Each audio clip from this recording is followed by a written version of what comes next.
Oye, esta mañana tenemos un título para poder destacar. Tiene que ver con nada más y nada menos que con CADEM. Una nueva encuesta Plaza Pública CADEM mostró un escenario complejo para el gobierno de José Antonio Kast, con ninguna de sus áreas de gestión superando el 50% de aprobación.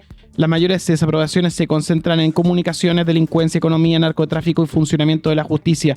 Esto es llamativo. El sondeo también midió la percepción sobre la llamada mega reforma o proyecto de reconstrucción nacional, que mantiene más rechazo que respaldo ciudadano. En paralelo, el gobierno ingresó una indicación para que instituciones públicas y privadas entreguen datos de migrantes irregulares sometidos a procesos de expulsión.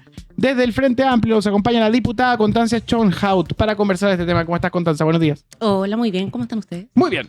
Qué bueno. Diputada, gracias por acompañarnos esta mañana. Hay un dato bien fuerte en esta nueva CADEM, que ninguna área del gobierno supera el 50% de la aprobación. Y además la llamada mega reforma sigue teniendo más rechazo que apoyo ciudadano. Entonces, la pregunta de fondo que me gustaría hacerle, ¿el gobierno está perdiendo respaldo o simplemente todavía no logra dar resultados concretos a la gente? Mira, yo creo que es muy importante una discusión que se ha dado durante las últimas semanas, o más bien, más que una discusión, la evidencia, ¿no?, de que tenemos un presidente que salió electo con dos promesas centrales: seguridad y control de la inmigración, ¿no? Y apenas llegó a la moneda, lo primero que hizo fue avanzar en otras dos agendas: rebaja los impuestos a los más ricos, recortes sociales profundos. Y evidentemente esa disociación entre lo comprometido en la campaña y lo que hoy día está haciendo, yo creo que tiene un impacto importante en la ciudadanía. Y de hecho en la academia es muy interesante cómo ha bajado la expectativa y la aprobación de la ciudadanía respecto a la capacidad del gobierno para hacerse cargo en materias de seguridad, de costo de la vida, y destaca simplemente, creo que lo que más destaca es como relaciones internacionales, ¿no? Y yo creo que eso habla de una completa desconexión de este gobierno con lo que está viviendo la mayoría de la ciudadanía. Lo que no hemos enterado el día de ayer con los decretos de ajuste presupuestario es, por ejemplo, que la salud va a tener $500 millones en recortes anuales. Uno de los lugares más afectados va a ser, por ejemplo, la comuna de La Cisterna, una comuna popular, donde el APS va a significar el recorte de cerca de 400 millones, va a significar 30.000 menos atenciones anuales. Y esa es la situación de la que estamos hablando. Mientras tanto, en la Comisión de Hacienda, hace 2 días atrás, lo que se aprobó fue la rebaja del impuesto corporativo del 27 al 23, pero que en realidad con la aprobación del crédito tributario por el empleo, en verdad va a bajar a 20, en palabras del propio ministro Quirós. Tenemos la reintegración del sistema. Todo eso nos suma aproximadamente $2.500 millones al año, ¿no?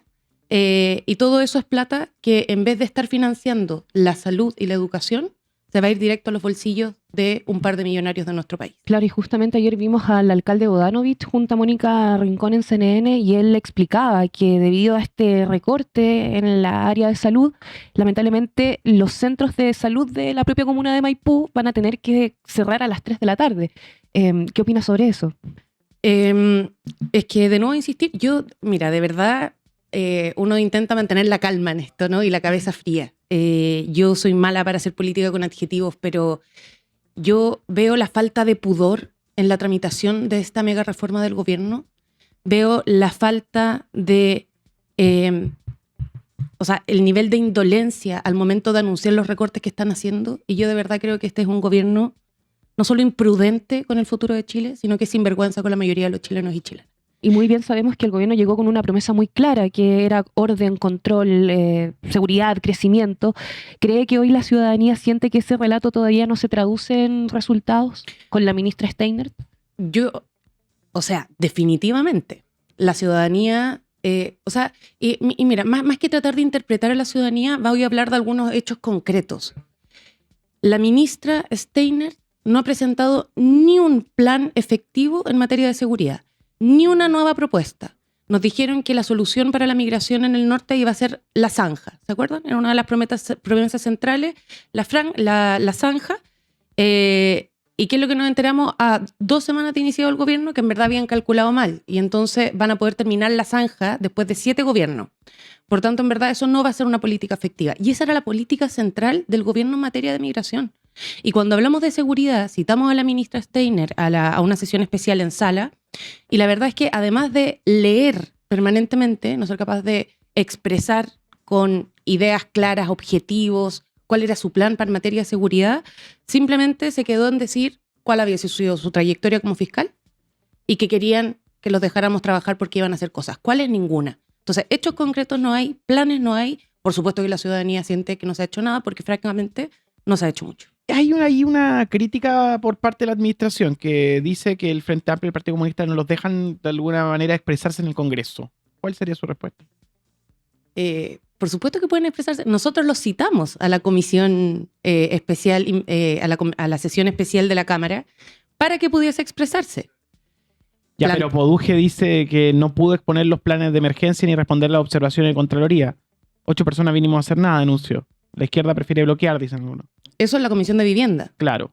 O sea, que de alguna manera se están dando como una extensión en el Congreso donde no se termina conversando. No, es que, mira, ayer tuve esta misma conversación como una especie de teoría del empate de que aquí nadie quiere dialogar con nadie, y eso no es cierto. ¿Ya? Aquí hay un gobierno que inició una reforma tributaria con suma urgencia, que nos tiene votando hasta total despacho, que vamos a tener que tener 2 días la próxima semana en sala para discutirlo. Tenemos una ministra que la citamos a sesión especial porque no asistió a las invitaciones previas que le hicieron en la Comisión de Seguridad, por tanto la citamos desde la Cámara, y tuvo 1 hora y media para hablar, que fue la hora y media en la que expuso al final de la sesión. Pudo hablar todo lo que quiso. Y en la Comisión de Vivienda, yo no soy parte de ella, pero entiendo, lo que ocurrió es que el presidente de la comisión se extendió con la sesión, estando la Contralora, a quien también le estaban escuchando, y cuando termina la sesión, recién ahí le iban a dar la palabra al ministro, y para eso se requiere, digamos, extender la sesión. Y para eso, pero eso es un mal manejo de los tiempos. Nosotros estuvimos o una estrategia. Del presidente de la comisión, será. Claro. Porque el presidente de la comisión es el que maneja los tiempos, el que da las palabras, el que puede cortar las palabras, el que determina el tiempo de las palabras. Y el que lleva el reglamento. O sea, ¿bajo qué artículo del reglamento una persona, minoría además, en la comisión, podría negar un debate? No, no es así. No, entonces se está instalando un escenario de empate donde los dos... No es un empate. Y yo soy parte de la Comisión de Economía y estuvimos dialogando en la última comisión con el subsecretario de Cultura y el subsecretario de Economía. Y estuve con la ministra de la Mujer en la Comisión de Mujer el día miércoles. O sea, los espacios están, la conversación están y la construcción está. Pero de nuevo, cosas de las que yo les planteé a esas 3 autoridades. ¿Dónde está la agenda legislativa en estas áreas? Porque este gobierno solo está enmerado en bajar los impuestos. Pero cuando le dije, bueno, ¿cuándo viene el proyecto de ley de fortalecimiento del pago en 30 días para las pymes? Silencio, ¿no? Entonces, también lo que estamos haciendo es apretar un poquito, porque está súper bien escucharnos entre todos, pero tenemos que ponernos a legislar. Y eso es lo que estamos pidiendo al gobierno, que tenga agenda. Porque hoy día la verdad es que hay sequía legislativa, salvo para efectos de bajarle los impuestos a los más ricos. Y entrando también al tema migratorio, también hay un tema y un debate muy sensible. El gobierno hace unas pocas horas propuso que hospitales, colegios, incluso instituciones previsionales puedan entregar datos de migrantes irregulares sometidos a procesos de expulsión. Primero, me gustaría preguntarle qué le preocupa de esta medida, considerando que hay menores de edad, niños, niñas y adolescentes que se podrían ver involucrados en esta medida que quiere tomar el gobierno. Es una medida ineficiente, inefectiva y que habla de la incapacidad de este gobierno de tener políticas públicas reales. O sea, esto va a tener 2 consecuencias. Primero, una persecución de todos contra todos, ¿no? Los funcionarios de la salud y los funcionarios de la educación están para promover salud y educación. Lo otro le corresponde a otras instituciones. Tenemos un Ministerio del Interior, un Ministerio de la Seguridad, tenemos una institución especializada en materia de migración en nuestro Estado. Y segundo, este tipo de amenazas públicas que se hacen de estas características puede terminar teniendo impactos gravísimos, por ejemplo, en la salud pública. Porque entonces las mamás no van a ir a vacunar a sus hijos, ¿cierto? Y si no vacunan a los hijos, ¿qué pasa? Podemos tener nuevos brotes en materia de salud pública y teniendo todos al final un problema. Los niños comenzarían a faltar al colegio también. La falta de escolaridad. ¿Y qué pasa cuando los niños no están en el colegio? Están en la plaza. Cuando están en la plaza, ¿con quién se juntan? Ya, pero esas son las consecuencias y estoy de acuerdo con ello. Pero indudablemente hay un mandato al presidente que incluso hace que plantee que hizo una hipérbole y no una metáfora en relación al tema migratorio. Hay un deseo de la ciudadanía de poder ver el tema con ciertos límites. No podemos estar de acuerdo, no, pero... Está la sensación ciudadana. Por supuesto. ¿Y ahí qué es lo que hay que hacer? Bueno, tomemos lo que veníamos haciendo primero, ¿no? ¿Qué es lo que venía funcionando? A ver, en materia de migración, Yo creo que hay algo que tenemos que tener todos claro y que yo diría que a esta altura es consenso, distinguir. Migrantes que vienen de manera regular, que vienen a trabajar y aportar al país, súper bien. Y tenemos la situación de la migración irregular.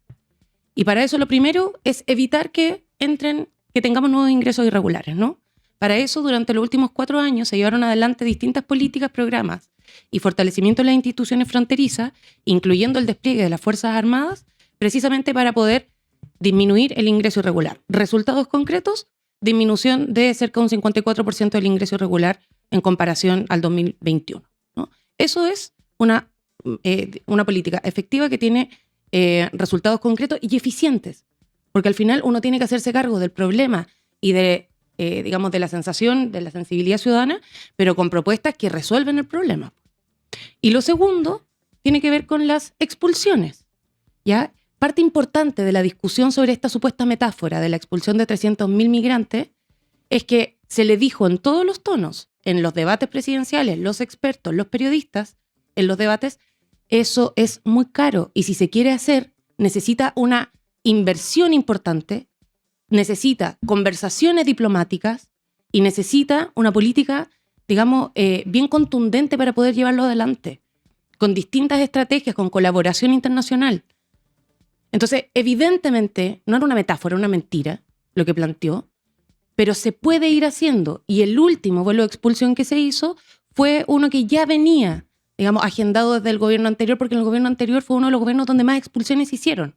Entonces, con sistematicidad, con compromiso, con recursos, esto se puede hacer.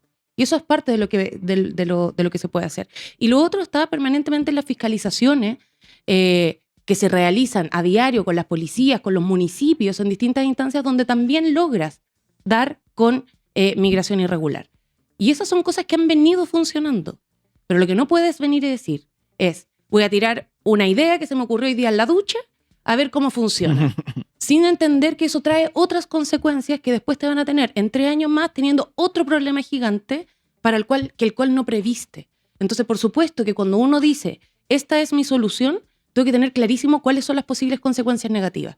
Porque si no, voy a estar generando otro problema. Y lo que queremos es ir resolviendo todos los problemas. No creando unos para ir a... no quitarle... ¿Cómo se dice? No quitarle el coso a un santo para ponérselo a otro. El coso. El coso. El coso. Yo también... yo tengo también la palabra en la punta de la lengua. No quitarle... A ver, primero está el cascabel al gato. Puede sí, ser. no, pero no el cascabel. No el cascabel. Desvestir un santo para vestir otro. Eso, desvestir. Un coso. Diputada, en otros temas, la encuesta CADEM, por otra parte, también mostró algo fuerte, que la gente le cree mucho más al ex subsecretario Rafael Arauz que a la ministra Jimena Lincolao, debido a toda esta problemática que sucedió debido al recorte que iba a haber dentro de su personal, de las 40 personas. ¿Usted cree que hay ahí un problema de credibilidad al gobierno? Mira, yo diría que sí. Diría que, a ver, ¿qué es lo que a mí me pasa con el gobierno? Y que es como... ¿Cómo se llama este concepto del gaslighting? Uh-huh. ¿No? Sí. Como que te hacen sentir que tú estás loca y que lo que está pasando en realidad no está pasando. Entonces te dicen, vamos a descontinuar todos estos programas. Y después te dicen, no, si no era descontinuar, era reformular. Es distinto, te alarmaste porque nada. Vamos a recortar 500.000 millones de dólares en salud. No, pero no va a afectar el derecho a la salud, po. Ayer una diputada decía, va a afectar los hospitales, pero no va a afectar la atención de salud. Entonces uno dice, ya... vamos a expulsar 300.000 migrantes. Pero ¿cómo ustedes creyeron que le estaba hablando en serio? Obvio que era una metáfora, si lo dije por decirlo. ¿Me entiendes? Entonces, claro, cuando nos dicen... no, yo hice todas las declaraciones de mis patrimonios e intereses. Y después sale alguien y dice, no, yo no lo hice todos. Los otros me dijeron que no. Entonces, obviamente que todo este ambiente genera cierta desconfianza. Te dicen que es un gobierno que también quiere ir construyendo un futuro para Chile y el crecimiento, ¿no? Está muy esmerado en el crecimiento y todos los estudios mundiales dicen que bajarle los impuestos a los más ricos no genera crecimiento. Entonces, nos tienen todo el rato diciéndonos A, nosotros creemos A y después nos dicen no, entendieron mal. Por supuesto que eso para mí no es solo un problema comunicacional y no es solo un problema de credibilidad. Yo creo que la estrategia de este gobierno es confundir a la ciudadanía en mantener permanente un manto de velo sobre la verdad real, para poder avanzar en políticas que efectivamente son negativas para el país, que pueden ser beneficiosos para un grupo muy chiquitito, que probablemente es el grupo que representa este gobierno, y son los intereses que representan, que es el 0,01% más rico, que son 1.500 contribuyentes, que son los que más beneficiados se van a ver con esta reforma tributaria, y al mismo tiempo desmantelando todo un sistema de seguridad social, desmantelando todo un sistema de beneficios sociales y desmantelando el Estado completamente para poder financiar esos bolsillos llenos de las grandes empresas. Y con esto solo quiero ponerte de ejemplo. Yo soy diputada del Distrito 11, represento Lo Barnechea, Vitacura, Las Condes, La Reina y Peñalolén. Ahí hay 3 de las 5 comunas que más aportan que más recaudan y aportan en contribuciones. Sí. Y no hay ningún alcalde de mi distrito que le parezca una buena idea terminar con las contribuciones parejo para todos los mayores de 65 años. Porque esto tiene un impacto no solo en el Fondo Común Municipal, que afecta a Maipú, que afecta a La Cisterna, que afecta a Magallanes, que afecta a Juan Fernández, también tiene un impacto directo para el presupuesto de Lo Barnechea, de Vitacura, de Las Condes. ¿Cómo funciona eso? Las comunas entregan un porcentaje de lo que recaudan en contribuciones al Fondo Común Municipal y el otro se lo quedan. Claro. ¿Ya? Entonces, Las Condes y Vitacura, por ejemplo, hoy día aportan el 65%, aportan un poquito más que el resto de las comunas porque recaudan más. Y el 65% de esa recaudación en contribuciones pasa al Fondo Común Municipal. Pero se quedan con el otro 35%. Y ese 35% resulta hoy en día aproximadamente entre el 20 y el 30 y tanto por ciento del presupuesto municipal. Entonces, si tú quitas esas contribuciones, a Las Condes o a Vitacura le quitas también para sus propios vecinos el 30% del presupuesto que tienen. Claro, Pregunta- lo que planteaba Tomás Modanovich ayer, que era que tenían que atender el sistema de basura, solamente se reducía sus labores. Nicolás, notoriamente. debido a lo que dice la diputada, o sea, no me puedo sacar esta pregunta de la cabeza, ¿eso podría significar que Vitacura o Las Condes podría quebrar debido a esta No. reforma de contribuciones? ¿No? No, quebrar no. No. Y ahí es donde opera la desigualdad del sistema. Ok. Pero Las Condes va a tener menos plata para poder tener más áreas verdes, ¿no? Menos plata para financiar sus propias inversiones, que evidentemente en las comunas que tienen más recursos no está en juego sacar la basura, Ok. como sí están las comunas que dependen en un 70% a veces del Fondo Común Municipal. Hay comunas que podrían quebrar, porque dependen del 90 o 95% del Fondo Común Municipal. ¿Como cuáles, por ejemplo, podrían quebrar? Diría que Puerto Natales, por ejemplo, o, bueno, no voy a poner ninguna comuna en particular, Ok. pero voy a revisarlo bien. Pero hay comunas que dependen entre un 90 y 95% del Fondo Común Municipal, ¿ya? Y eso en general son comunas marginadas, rurales o más pobres. Entonces, eso es un problema real. Para las comunas de mi distrito, por supuesto, ese no es el riesgo, pero sí el riesgo es que vamos a tener menos plata igualmente para, si es que queremos, qué sé yo, en Las Condes tenemos piscina municipal, tenemos estadios municipales, tenemos un montón de ese tipo de beneficios. Bueno, eso también va a significar apretarse el cinturón. Entonces, ¿cuál es el consenso? Dale. Solo para complementar, cerca de 265 de 345 comunas del país dependen en gran medida del Fondo Común Municipal, según información de Radio USACH. Quienes reciben más fondos son Puente Alto, Maipú y La Florida. Puente Alto, Maipú y La Florida. Quienes reciben más, Quienes reciben más. pero hay otros que son quienes dependen Financian. más. Están los que financian, que es Santiago, Las Condes, Vitacura y Providencia. Así es. Ujú. ¿No te pareció con Tali ahí? No. Oh.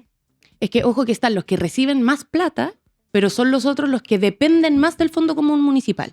Porque yo puedo tener poquita plata al Fondo Común Municipal, pero tengo aún menos platita recaudado por mi propio. Y para cerrar, ¿esto cómo se enfrenta en el Congreso? ¿O vamos a ver una aplanadora? O sea, yo creo que lo que hasta ahora hemos visto es una aplanadora. Yo no pierdo nunca la esperanza. Creo que es lamentable que se hayan aprobado la cantidad de artículos del proyecto que en realidad reman al revés, ¿no? No van al crecimiento, no van al empleo, no van a la redistribución de la riqueza que producen todos los chilenos y chilenas. En la próxima semana viene la discusión en sala, ahí vamos a volver a insistir y nosotros vamos a volver a hablar con todos los sectores políticos, con todos aquellos que de verdad entienden que donde tienen que estar puestos los esfuerzos de la política es en atender las mayorías sociales, las necesidades de las mayorías. Y después esto pasa al Senado. Y yo espero que en el Senado exista eso también. Y que cualquier tipo de negociación que se haga para aprobar esta reforma sea de carácter público. Que todos sepamos qué es lo que estamos entregando a favor, o sea, qué es lo que estamos recibiendo de parte del gobierno, para aprobar esta reforma, porque el impacto de esta reforma no solo va a afectar de aquí a fin de año, probablemente en los próximos 20 o 25 años la vida de todos los chilenos y chilenas. Constanza Chonhaut está mañana con nosotros. Un placer tenerla. E igualmente, que esté muy bien.